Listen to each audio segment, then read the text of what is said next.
রুগী টুগী নাই আর চেম্বার টেম্বার খুলবো না, যা কি করবো বয়ে থাকার লাগে। কি ব্যাপার এনে ছুটি বয়ে আছো কেন? ছুটি তোমার মন খারাপ করে বয়ে আছো কেন? আমার বয়ফ্রেন্ড এটা বাদে ছিল। হ্যাঁ, তোমার গার্লফ্রেন্ড কি করছে? আমার আমার গার্লফ্রেন্ড আমার কিস করছে। এমনি করছে? আমার এমনি করছে। তাতে কি হয়েছে? আমার জামাও খুলছে।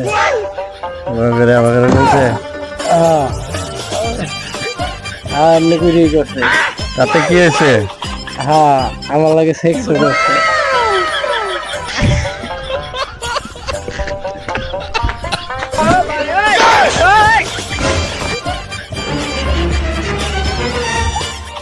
এমনি করছে? হ্যাঁ, তাতে কি হয়েছে? স্যারের এই যাচ্ছে। মাকে আগে করবি না, এই জন্য কইছে ভালো লাগাইতে নাই।